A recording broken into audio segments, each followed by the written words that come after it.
Coming up on Agweek TV, farmers raise concerns about the proposed carbon pipeline in our region. We'll tell you about a co-op that is benefiting some of America's newest farmers. This kerosene tractor takes center stage at this year's Rolog Steam Threshers reunion. And a North Dakota soybean crushing plant breaks ground.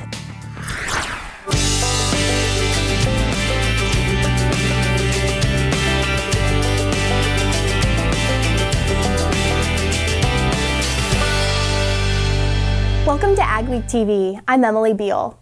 We want to start this week with a word of thanks to you, our viewers. This is our 400th episode since launching in January of 2015. Agweek TV continues to grow and bring you the ag content you want. Every week, more than 54,000 households across the upper Midwest watch Agweek. Agweek magazine is read by nearly 40,000 paid subscribers each week, and more than 220,000 read and watch ag news on agweek.com each month. Thanks for being a part of what we do. A proposed pipeline to carry carbon dioxide from ethanol plants in 5 states to underground storage in western North Dakota is drawing concern from landowners who fear eminent domain. Mikkel Pates talked to some farmers about their concerns in this week's Ag Week cover story.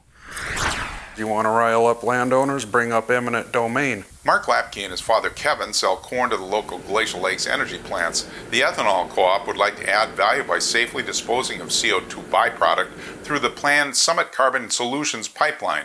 But the pipeline would run about a mile through Lapke land, disturbing some unbroken, irreplaceable native prairie sod. Mark is concerned about the threat of eminent domain to force the pipeline through. Some of this property that was being considered for this project's been in my family for 140 years. That's taken care of my family for a long time, and I want to see it be able to take care of my family unencumbered for a lot longer. Craig Schoeneman and his brother Kirk farm just outside of Aberdeen. Craig says the land the pipeline would cross could cut agricultural values or potential residential development values more than what the proposed Summit Carbon Solutions easement offer would cover, and he doesn't think eminent domain is appropriate for this project. While the public may benefit, it's not a public utility, and the right of eminent domain for the taking of the property, for placing it, I don't think is relevant. And in the bigger picture, Schoeneman says that while he supports the ethanol industry, he's not convinced the technology of safely storing carbon dioxide underground is proven. I don't know that there's enough scientific data out there that capturing this CO2 and placing it in this formation is the right thing. I really think we can do better than that as a country. In northeast South Dakota, this is Mikkel Pates for Ag Week. Summit served farmers in McPherson County with their intent to survey for the pipeline without compensation. In response, farmers have filed for an injunction. Read more in the next Ag Week magazine or at agweek.com. A new soybean crushing plant is a step closer to reality.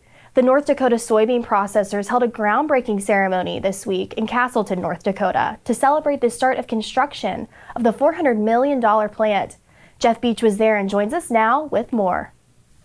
A full array of politicians and ag officials were on hand for the ceremony. The plant will produce food-grade soybean oil and soy meal. The plant is expected to crush 44 million bushels of soybeans a year. The president of North Dakota Soybean Processors says the biggest benefit to growers is a reliable soybean market year-round. It's going to be there 12 months a year, not just during harvest. And the soybean farmers here won't have to rely only on export activity to price their beans. We're going to be a buyer year-round. Cass County is one of the nation's top soybean producing counties, and the plant is expected to draw soybeans from a 60-mile radius.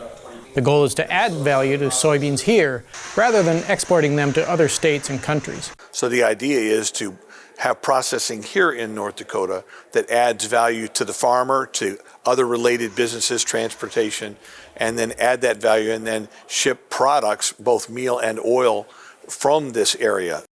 The plant is expected to be running by the fall of 2024. Thanks, Jeff.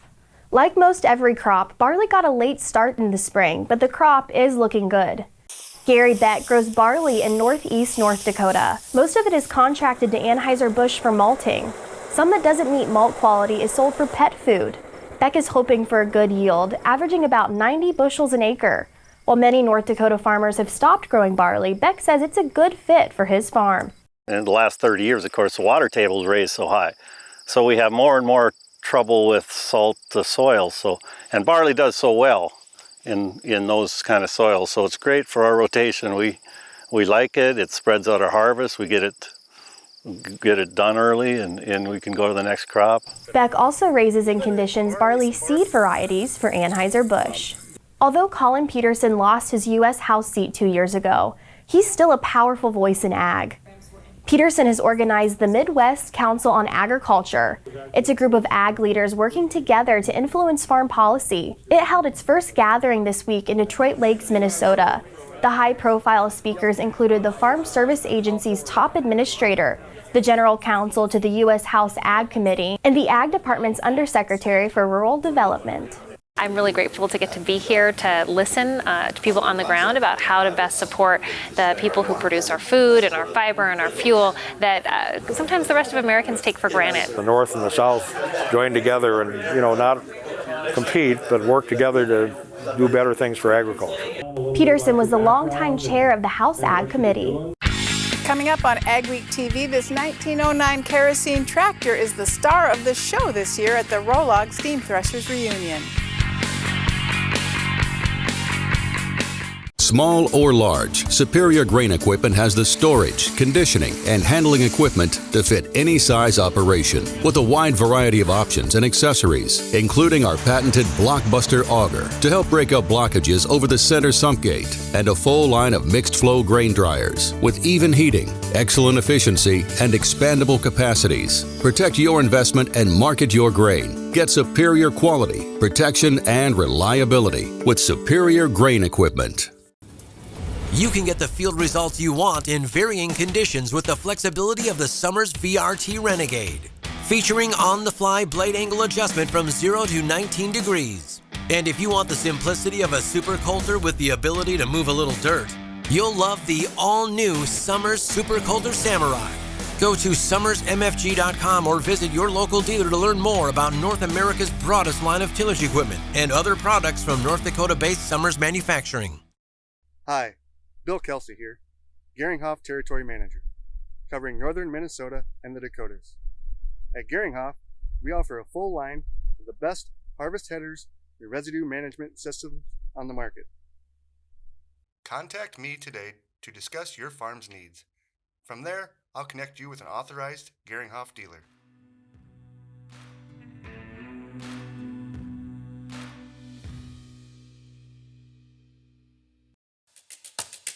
All right, here's the free gift I got for opening up a checking account. Let's see what I got. Okay guys, so I got this portable DVD player. Yeah, I'm not sure why my bank would give me a tiny waffle maker. So it's a tumbler, but it doesn't fit in any of my cup holders. I wasn't even sure they still made these. Is it for kids? Is this for kids? Don't fall for the free gift. Find a bank that cares about what you really need. Cornerstone Bank. I'm Peter Bosch. I've been working with Gateway Building Systems for a little over 20 years now. I chose Gateway Building Systems to build my shop because I wanted a building that could both be used for my equipment and as a place for my family to hang out and do things. I would advise anybody that's thinking about working with Gateway to go in and talk to the guys there, tell them your plans and your future dreams, and let them design something for you. Thank you to our sponsors, Crarian Full Pod 2022, Farmers Mutual of Nebraska, North Dakota Soybean Council, North Dakota Corn Council, Minnesota Soybean, and Geringhoff. We continue checking on the progress of crops around the region on our Agweek corn and soybean tour. We'll start this week with Nickel Pates, who's in central South Dakota near Presho. Emily, today I'm at Presho, South Dakota with Logan Ruman with Ruman Ag. We've had some really good rains this year, timely as well. So that is helping us to keep our healthy crop late into this year. We're typically not used to seeing this and this kind of weather in August. Yeah, some people had late planting, but what's your expectation for harvest time? Well, we were right on time on planting, right at the beginning of May, end of April. So our harvest should still be right on time, especially because we didn't have any weather to hold back our corn. It just kept growing. So plenty of growing degree days and all that. Plenty, yep. We had plenty of growing degree days, and the crop just really did not stress much. Any pest issues in this part of the state? Our main problem, honestly, this year is grasshoppers. terrible. I don't know if it was just the perfect storm. We had plenty of moisture and it wasn't terribly dry. So I'm guessing just the perfect storm for grasshoppers. They just they took over, and we've had to spray some borders and stuff for them. Okay, well, thank you, Logan. Thank Nicole you. Pates at Presho, South Dakota for the Agweek Corn and Soybean Crop Tour. Thanks, Mickle. We also headed to northeast North Dakota to check on how soybeans are coming along. I would say in general, the fields look really good. Mark Huso is a crop consultant in a 5-county area of northeast North Dakota. He says crops look good despite the late start. We've had ideal rainfall. We could see some drought showing up on the hilltops, but after the rain last week, we got some relief. And so now it looks like the top clusters will fill out. Maturity-wise, I think we're maybe, in soybeans a week behind normal, but I think this field should make maturity without issues. Huso says he didn't change the maturities, but he still expects good yields if the frost date allows. I would say 40 bushels in this field is still realistic right now. This is common symptom of grasshopper defoliation. I would say grasshoppers caught us by surprise. I would say typically they're a drought type insect, but we weren't in a drought in May and June, and we sprayed a lot of fields for grasshoppers. Huso says what growers need now is warm weather through September. Soybeans, I think in general, are going to be okay. My corn in this area really needs some help. We need some nice weather in September to get my corn crop to maturity. Our Agweek corn and soybean crop tours continue next week. This year's Western Minnesota Steam Threshers Reunion in Rolog, Minnesota features a Rumley equipment display. The centerpiece is a one-of-a-kind 1909 prototype Kerosene tractor. Rose Dunn gives you a look at Kerosene Annie. It's not something that you just turn the key on and start. Everything has to be oiled, everything has to be primed. Rob Bearden is Annie's caretaker at her permanent home at the Jump Tractor Museum in Boise, Idaho. Give everybody a little squirt of oil. Annie hadn't run for decades when she arrived at Luke Steinberger's shop near Harwood, North Dakota to get ready for Rolog. And then Luke will have it belted up to that tractor. And once we get it spinning up, we'll gradually float the clutch into it, and it'll hopefully start up right away. A team of local mechanics quickly got her running again. Within 9 days, we had 300 hours of man labor into it. Once we got it running the first fire, boy, it was pretty exciting to hear this thing run for the first time. The idea of kerosene engines was developed in the early 1900s as a cheap fuel source before diesel became more popular in the 1930s.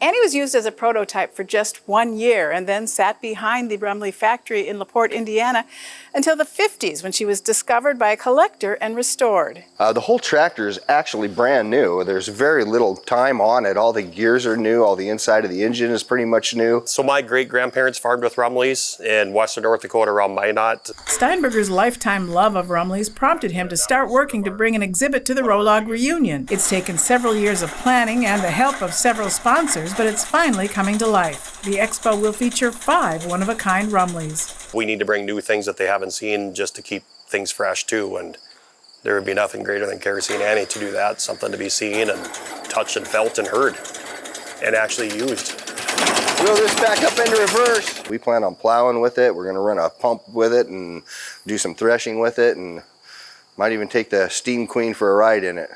Near Harwood, North Dakota, this is Rose Dunn for Agweek. Annie will be moved from Harwood to Rolog early this week. The Steam Threshers Reunion runs from September 2nd through the 5th. Coming up on Agweek TV, we'll tell you about a farm incubator program that is putting down new roots in our region. Every season has an end. After spending your whole life building something, it can be hard to move on to your next stage in life. But when that time comes, you deserve to have someone you trust guide you through the process. And by trusting us to pass on your legacy, it gives someone else the chance to create their own. Every auction has a story. Let us share yours. Saline can leave certain parts of a field unproductive, so North Dakota farmer Brad Kellerman was excited to try the product and see his soils come back to life. I really like the properties that it displays, and I'm going to keep working with it to try and improve the overall soil health, because if the soil health is not good, I don't think the crop is going to be good either. Kellerman has been pleased with the results of his soil since beginning to use Calcene. So I don't believe there's anything on the market that I've seen like Calcene that works in the soil the way it does. Satellite imagery, we looked at it. You can see exactly where the Calcene was. We have more growth in those areas. Gary Wagner farms in northwest Minnesota on a variety of different soil types. He says Calcene has helped his acres thrive and plans to continue to use Calcene in the future. To it, and we're becoming a believer.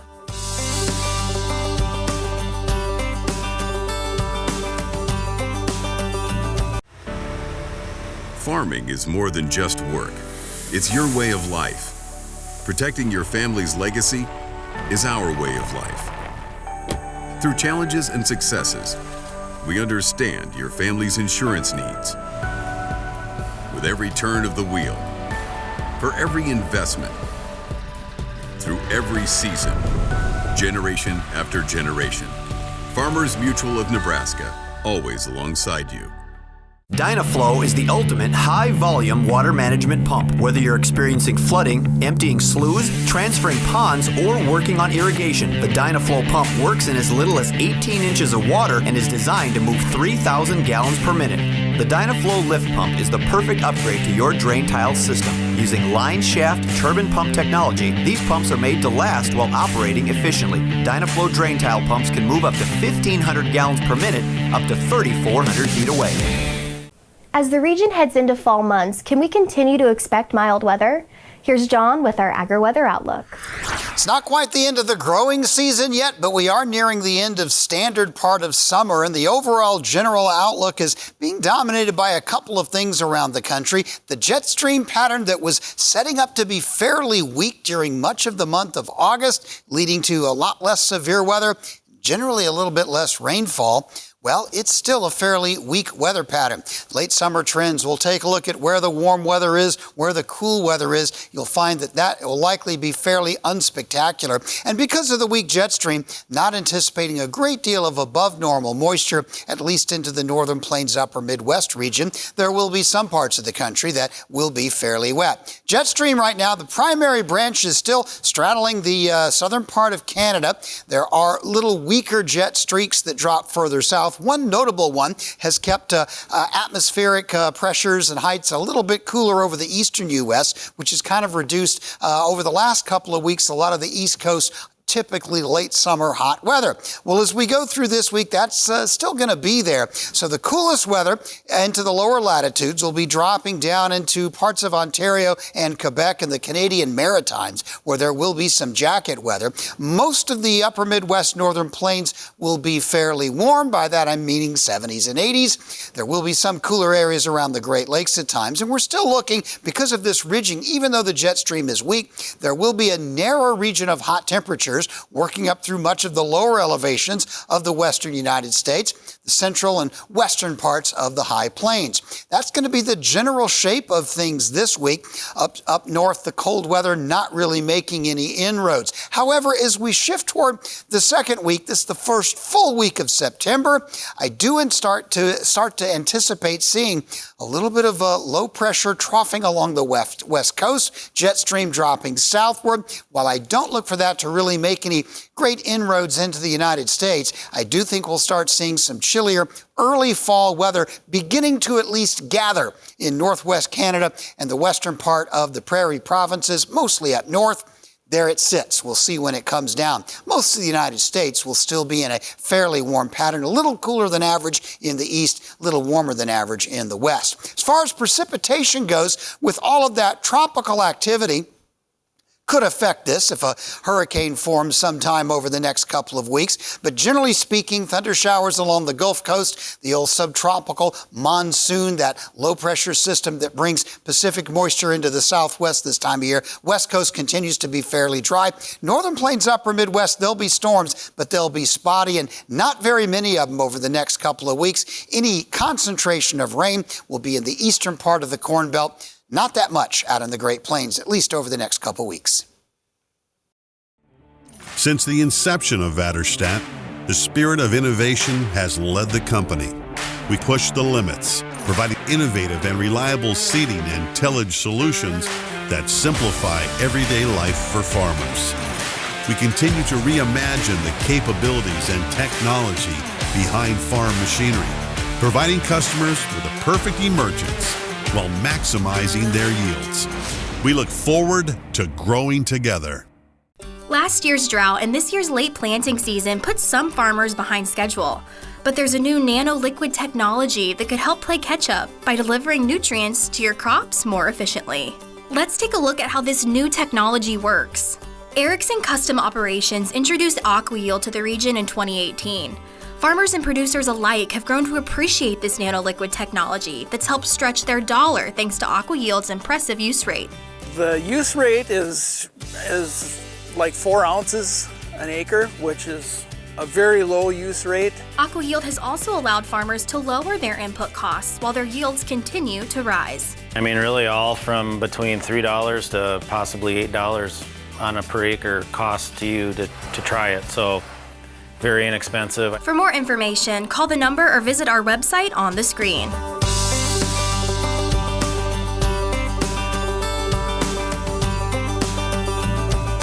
It's going to be an interesting year in agriculture. We have already seen the markets trade to new crop highs and levels not seen in years. There is uncertainty around the 2022 growing season. Will drought impact production? How many acres will be switched? And will demand remain strong? Are you getting the information you need to make the right marketing decisions? With the changing market environment, maybe it's time to change how you approach your grain marketing. Let Martinson Ag Risk Management get you the news that matters and a marketing plan that suits your needs.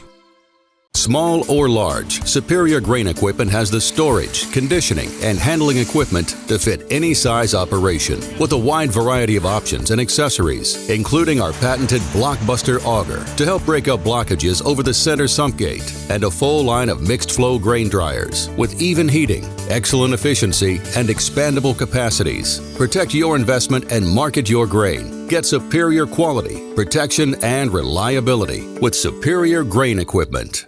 A small farming venture is helping new Americans get started growing and selling their own crops. Jeff Beach shows how the New Roots Farm Incubator is helping farmers grow. Cherry tomatoes, corn, green beans, peas, everything. Simeon Bakunda came to the U.S. from Congo 18 years ago. This is his 4th year as a member of the New Roots Co-op. Am I picking the right size? Yes, that's the right size. Okay, good. He was active in a community garden for several years before that, but he wanted to expand, growing food from his home country, especially his favorite African eggplant. In addition to growing for his family, Bakunda sells his produce at farmers markets and ethnic grocery stores. Our customers know where we grow our stuff. They like our stuff. We are so proud to be part of contributing to feeding the community.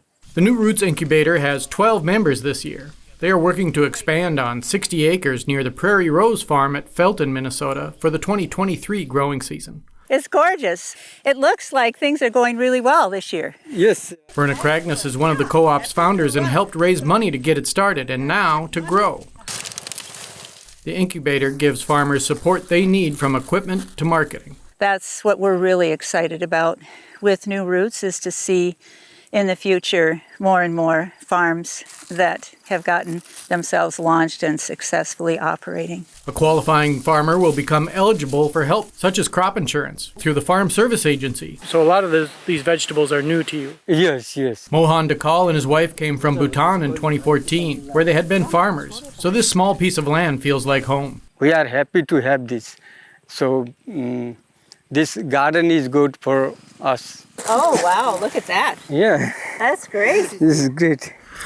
The success of New Roots has even led it to be named the 2022 Clay County Farm Family of the Year. The farm has launched a campaign to raise $500,000 for the expansion. Donations can be made through the West Central Initiative. Still ahead, a farmer marking a special birthday gets good wishes from around the country. North Dakota's steady growth in soybean production is rooted in science. When research suggests ways to boost yield and profitability, farmers listen up. Definitely make sure that you're testing your soil. We can have 10 or more generations of soybean aphid. The only way you really know is if you get in and look. Get the latest in North Dakota soybean production research with our short, timely videos, supported by the North Dakota Soybean Council and the Soybean Checkoff.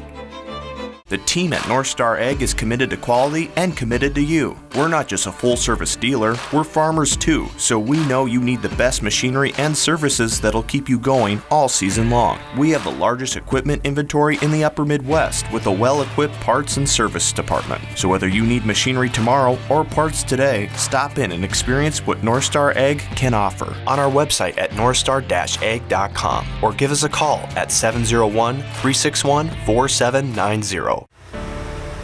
Farming is more than just work. It's your way of life. Protecting your family's legacy is our way of life.